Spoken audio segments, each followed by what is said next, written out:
चलिए फ्रेंड्स, हम illustration number 2 करते हैं, पोर्टफोलियो मैनेजमेंट का एडिशनल इलस्ट्रेशंस। और ये क्वेश्चंस सीएमए फाइनल एसएफएम का है। क्वेश्चन नंबर 2 देखिएगा, प्लीज पढ़िएगा। क्वेश्चंस क्या है? उन्होंने कहा security x and why have the standard deviation 3% and 9%। उन्होंने कहा कि एक सिक्योरिटी आपका, दो सिक्योरिटी एक्स है और एक सिक्योरिटी आपका वाई है। उन्होंने कहा कि स्टैंडर्ड डेविएशन एक्स जो है वो 3% है, स्टैंडर्ड डेविएशन वाई जो है वो 9% है। आपके पास जो वेल्थ है 20 लाख है for investment in this two securities. How much should be invest in each of the security to minimise the risk if correlation coefficient is -1। आपका coefficient of correlation x y -1 है, तो कितना पैसा आप एक्स में invest करेंगे, कितना पैसा वाई में इन्वेस्ट करेंगे ताकि आपकी रिस्क कम हो जाए। कितना पैसा एक्स में इन्वेस्ट करेंगे, कितना पैसा वाई में इन्वेस्ट करेंगे ताकि रिस्क कम हो जाए। तो आप क्या करेंगे, वेट फॉर मिनिमम रिस्क का एक फॉर्मूला होता है, वेट फॉर मिनिमम रिस्क। अब इसके लिए अगर coefficient of correlation x y -1 है, this is a perfectly negative correlation, तो यहाँ पे स्टैंडर्ड वेट आपका ये हो जाएगा वेट एक्स। तो standard deviation y, standard x plus standard deviation y हो जाता है। और यहाँ पे अगर वेट वाई निकालनी है तो एक्स निकाला गया था, स्टैंडर्ड डेविएशन वाई हुआ था, वाई निकालनी है तो standard deviation x, standard deviation x plus standard deviation y हो जाएगा, standard deviation x plus standard deviation y हो जाएगा। अब आपको सेकंड में बोला गया है कि अगर आप मान लीजिए 0.30 है, तो वेट फॉर मिनिमम रिस्क अगर 0.30 है तो आपको सेकंड केस में आपका कोफिशिएंट ऑफ कोरिलेशन, मान लीजिए coefficient of correlation r x y -0.30, तो कोफिशिएंट ऑफ कोरिलेशन -0.30 के केस में आपका वेट का फॉर्मूला एक अलग सा हो जाएगा। अब वो फॉर्मूला क्या होगा, weight x equal to standard deviation y का x square covariance x y minus standard deviation x का x square divided by standard y का x square -2 covariance x y. ये फॉर्मूला हो जाता है। उसी तरह वेट वाई का क्या निकलेगा, वेट वाई का जैसे यहाँ पे एक्स था तो स्टैंडर्ड डेविएशन वाई था, standard deviation x square minus covariance x y whole divided by standard deviation x square standard deviation y x square minus आपको 2 कोवेरिएंस एक्स वाई। ये फॉर्मूला होता है। अब क्वेश्चन आता है कि भाई कोवेरिएंस को कैसे निकाला जाएगा, तो कोवेरिएंस निकालने का एक फॉर्मूला होता है। कोवेरिएंस निकालने का फॉर्मूला क्या होगा, कोवेरिएंस निकालने का, कोवेरिएंस आपका x y equal to covariance x y equal to coefficient of correlation x y into standard deviation x standard deviation y. तो यहाँ पे -0.30 है इंटू स्टैंडर्ड डेविएशन एक्स कितनी है 3 है, स्टैंडर्ड डेविएशन वाई कितनी है 9 है। तो यहाँ पे आपको 27 इंटू 0.3 तो -8.1 हो जाएगा, -8.1। अब बताइए वेट फॉर मिनिमम रिस्क निकाल सकते हैं कि नहीं निकाल सकते हैं आप, एकदम इजीली निकाला जा सकता है। अब मैंने आपको निकाल के बता रहा हूँ। फर्स्ट केस में देखिएगा, फर्स्ट केस में coefficient of correlation x y equal to -1, weight x standard deviation y divided by standard deviation x plus standard deviation y. अब स्टैंडर्ड डेविएशन वाई के प्लेस पे हम क्या लिखेंगे, 9 divided by 3 plus 9 divided by 12। तो 9 divided by 12 बताइए कितना हो जाएगा, 9 डिवाइड 12 करेंगे तो ये 0.75। तो वेट वाई का क्या होगा, 1 माइनस वेट एक्स आपको 1 माइनस 0.75 ये आपका 0.25 हो गया, 0.25, ये तो डायरेक्ट निकल गया। हम फॉर्मूला के बेसिस पे भी निकाल सकते हैं, और फॉर्मूला के बेसिस पे क्या निकालेंगे, वेट वाई, और वेट वाई का फॉर्मूला क्या हो सकता है, standard deviation, standard deviation x, standard x plus standard y. ये स्टैंडर्ड डेविएशन एक्स जो है वो 3 है, और यहाँ पे ये 3 + 9, 3 और 12, तो कितना हो जाएगा 0.25। वेट का सम हमेशा कितना होता है, 1 होता है, जैसे 0.75 + 0.25 = 1 हो जाएगा, 1 हो जाएगा।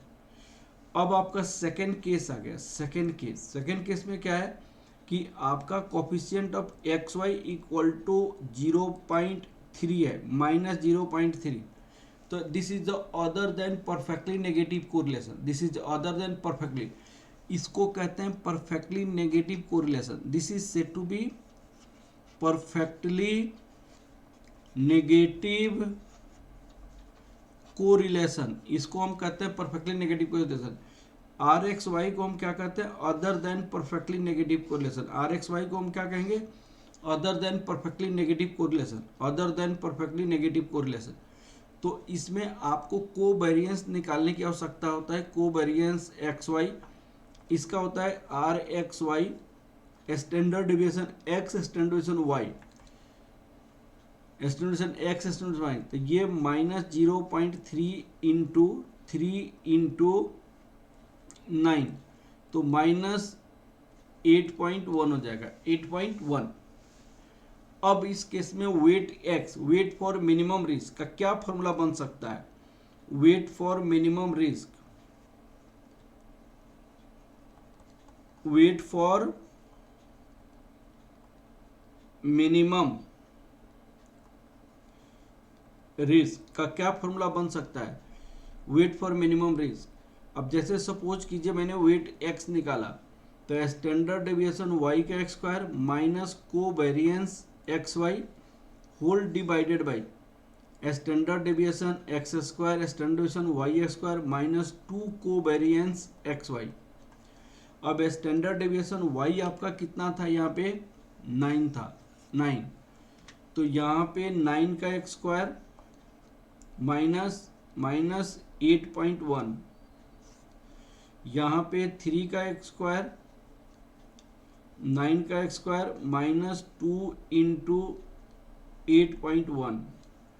अब ये 81 + 8.1, ये 9 + 81 + 16.2 हो जाएगा, 16.2। अब देखिए यहाँ पे कितना होगा, 9 + 81 + 16.2, तो 106 हो गया। यहाँ पे 81 + 8.1,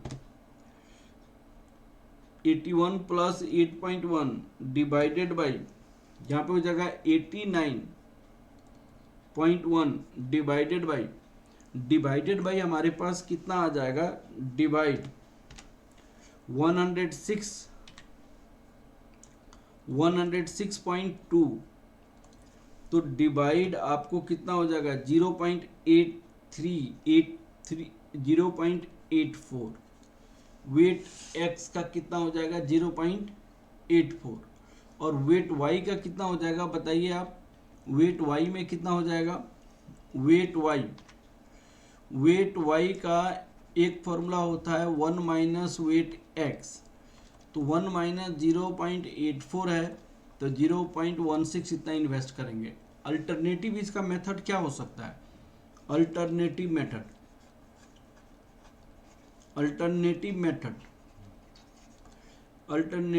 में क्या हो सकता है बताइए आप, वेट वाई लिखना है, स्टैंडर्ड डेविएशन एक्स का square minus covariance x y whole divided by standard deviation x square standard deviation y square -2 covariance x y.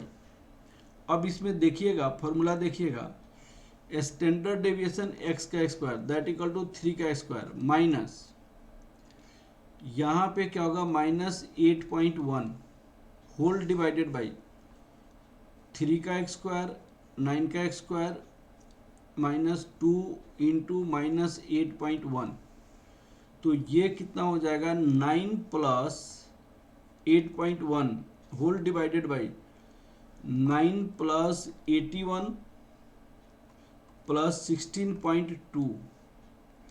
अब ये 17.1 हो जाएगा और ये हो जाएगा 106.2 106.2।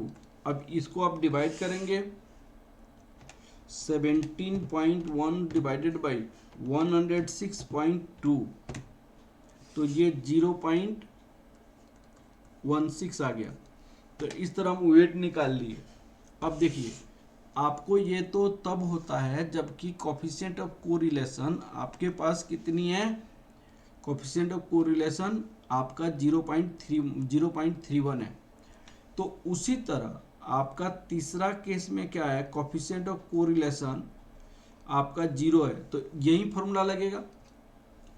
फोर्थ केस क्या है, कोफिशिएंट ऑफ कोरिलेशन आपका 0.60 है, तो 0.60, तो यहाँ पे भी आपका वही फॉर्मूला लगेगा जो आपने फॉर्मूला लगाया। क्लियर है? तो यही वाला फॉर्मूला लगेगा। तो ये क्वेश्चंस आपको बन जाएगा आसानी से।